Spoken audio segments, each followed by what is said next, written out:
देवीक्यां कवचम्। ओम अस्य श्रीचण्डिकावश्य ब्रह्मा ऋषि अनुसम छंद चामुंड देवता अकृतम सोमतारो बीजम दुर्गंध देवता स्वागतम श्री जगदम्बा प्रत्यार्थ सप्तशती पाठ जपो विनियोग। ओम चंडिका देवी को नमस्कार है। मार्तंडेय जी ने कहा, पितामह जो इस संसार में परम गोपनीय तथा मनुष्य की सब प्रकार से रक्षा करने वाला है और जो अब तक आपने किसी दूसरे के सामने प्रकट नहीं किया है, ऐसा कोई साधन मुझे बताइए। ब्रह्मा जी बोले, ब्राह्मणम, ऐसा साधन तो एक देवी का कवच ही है जो गोपनीय से भी परम गोपनीय, पवित्र तथा संपूर्ण प्राणियों का उपकार करने वाला है। महामुनि, उसे श्रवण करो। देवी की 9 मूर्तियां हैं जिन्हें नवदुर्गा कहते हैं। उनके पृथक पृथक नाम बतलाए जाते हैं। प्रथम नाम शैलपुत्री है, दूसरी मूर्ति का नाम ब्रह्मचारिणी है, तीसरा स्वरूप चंद्रघंटा के नाम से प्रसिद्ध है, चौथी मूर्तियों को कुष्मांडा कहते हैं, पांचवी दुर्गा का नाम स्कंद माता है और देवी के छठे रूप को कैत्यायनी कहते हैं, सातवां कालरात्रि है और आठवां स्वरूप महागौरी के नाम से प्रसिद्ध है और नौवीं दुर्गा का नाम सिद्धिदात्री है। ये सब नाम सर्वज्ञ महात्मा वेद भगवान के द्वारा ही प्रतिपादित हुए हैं। जो मनुष्य अग्नि में जल रहा हो, रणभूमि में शत्रुओं से घिर गया हो, विषम संकट में फंस गया हो तथा इस प्रकार भय से आतुर होकर जो भगवती दुर्गा के शरण में प्राप्त हुए हो, उनका कभी कोई अमंगल नहीं होता है। युद्ध के समय संकट में पड़ने पर भी उसके ऊपर कोई विपत्ति नहीं दिखाई देती। उन्हें शोक, दुख और भय की प्राप्ति नहीं होती। जिन्होंने भक्तिपूर्वक देवी का स्मरण किया है, उनका निश्चय ही उभयोदय होता है। देवेश्वरी, जो तुम्हारा चिंतन करते हैं, उनकी तुम निसंदेह रक्षा करती हो। चामुंडा देवी प्रेत पर आरूढ़ होती है, वाराही भैंस की सवारी करती है, इंद्रिय का वाहन ऐरावत हाथी है, ब्रह्मचारिणी देवी गरुड़ पर ही आसन जमाती है, महेश्वरी विश्व पर आरूढ़ होती है, कौमारी का वाहन मयूर है, भगवान विष्णु की प्रियतमा श्री लक्ष्मी देवी कमल के आसन पर विराजमान है और हाथों में कमल धारण किए हुए हैं। विश्व पर आरूढ़ ईश्वरी देवी ने श्वेत रूप धारण कर रखा है। ब्रह्मानी देवी हंस पर बैठी हुई है और सब प्रकार से आभूषणों की विभूषित है। इस प्रकार ये सभी माताएं सब प्रकार की योग्य शक्तियों से संपन्न हैं। इनके सिवा और भी बहुत सी देवियां हैं जो अनेक प्रकार के आभूषणों की शोभा से युक्त तथा नाना प्रकार के रत्नों से सुशोभित है। ये संपूर्ण देवियां क्रोध में भरी हुई हैं और भक्तों की रक्षा के लिए रथ पर बैठी दिखाई देती है। ये शंख, चक्र, गदा, शक्ति, हल और मुसल, खटेक और तोमर, परशु तथा पाश, कुंत और त्रिशूल एवं उत्तम संघर्ष धनुष आदि अस्त्र शस्त्र अपने हाथों में धारण करती है। दैत्यों के शरीर को नाश करना, भक्तों को अभयदान देना और देवताओं को कल्याण करना, यही उनके शस्त्र धारण करने का उद्देश्य है। कवच आरंभ करने के पहले इस प्रकार प्रार्थना करनी चाहिए। महान रौद्र रूप, अत्यंत घोर पराक्रम, महान बल और महान उत्साह वाली देवी, तुम महान भय को नाश करने वाली हो, तुम्हें नमस्कार है। तुम्हारी और देखने से भी कठिन है शत्रुओं का भय बढ़ाने वाली जगदम्बिके, मेरी रक्षा करो। पूर्व दिशा में इंद्र शक्ति मेरी रक्षा करे। अग्निकोण में अग्नि शक्ति, दक्षिण दिशा में वाराही तथा नेतृत्व कोण में खरग धारणी मेरी रक्षा करे। पश्चिम दिशा में वरुणी और व्याम कोण में मृग पर सवारी करने वाली देवी मेरी रक्षा करें। उत्तर दिशा में कौमारी और ईशान कोण में शूलधारिणी देवी रक्षा करे। ब्रह्मानी, तुम ऊपर की ओर से मेरी रक्षा करो और वैष्णवी देवी नीचे की ओर से मेरी रक्षा करें। इसी प्रकार सबको अपना वाहन बनाने वाली चंडिकाए देवी दसों दिशा में मेरी रक्षा करें। जया आगे से और विजया पीछे की ओर से मेरी रक्षा करे। वाम भाग में अजिता और दक्षिण भाग में अपराजिता रक्षा करे। उद्धोतरी शिखा की रक्षा करे। उमा मेरे मस्तक पर विराजमान होकर रक्षा करे। ललाट में माला धारी रक्षा करे। और यजस्विनी देवी मेरी भौहों का रक्षण करे। भौहों के मध्य भाग में त्रिनेत्रा और नथुन की यमघंटा देवी रक्षा करे। दोनों नेत्रों के मध्य भाग में सिरंडनी और कानों में द्वारवासिनी रक्षा करे। कालिका देवी कपोलों की तथा भगवती शंकरी कानों की मूल्य भाग की रक्षा करे। नासिकाओं में सुगंध और ऊपर की ओठों में चर्चिका देवी रक्षा करे। नीचे की ओठों में अमृत कला तथा जीभ में सरस्वती देवी रक्षा करे। कौमारी दांतों की और चंडिका कंठ प्रदेश की रक्षा करे। चित्रघंटा गले की घंटियों की और महामाया तालुओं में रहकर रक्षा करे। कामाक्षी कोढ़ी की सर्वमंगला मेरी वाणी की रक्षा करे।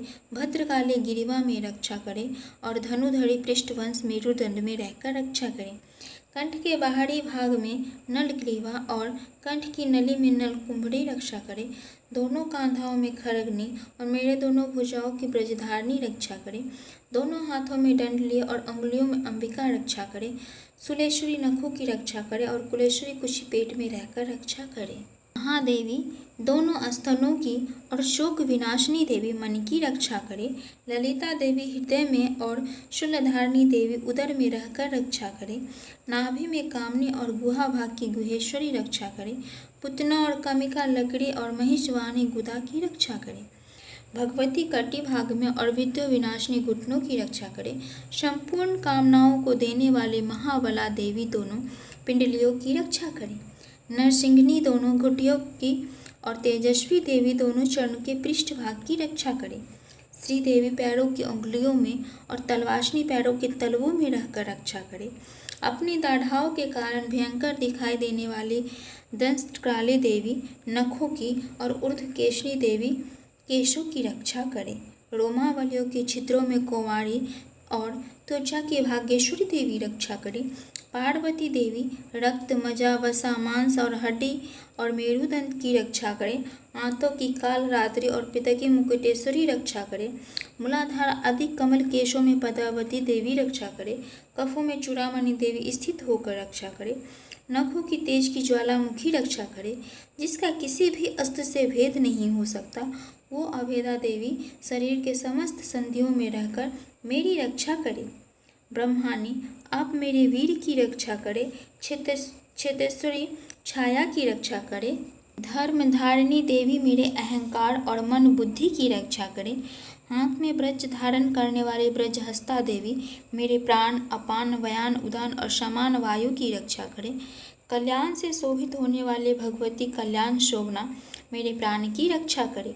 रस रूप गंध शब्द और स्पर्श इन विषयों को अनुभव करते समय योगिनी देवी रक्षा करे तथा सत्य गुण रजोगुण और तमोगुण की रक्षा सदा नारायणी देवी करे। वाराही आयु की रक्षा करे। वैष्णवी धर्म की रक्षा करे। चक्रानी चक्र धारण करने वाली देवी यश कृति लक्ष्मी धन तथा विद्या की रक्षा करे। इंद्राणी आप मेरे गोत्र की रक्षा करे। चंडिके तुम मेरे पशुओं की रक्षा करो। महालक्ष्मी पुत्र की रक्षा करे और भैरवी पत्नी की रक्षा करे। मेरे पिता की सुपथा तथा मार्ग की क्षोमकरी रक्षा करे। राजा के दरबार में महालक्ष्मी रक्षा करे तथा सब ओर से व्याप करने वाली विद्या देवी संपूर्ण भों से मेरी रक्षा करे। देवी जो स्थान कवच में नहीं कहा गया है अतएव रक्षा से रहित है, वह शब्द तुम्हारे द्वारा सुरक्षित हो, क्योंकि तुम विजयशालिनी और पाप नाशिनी हो।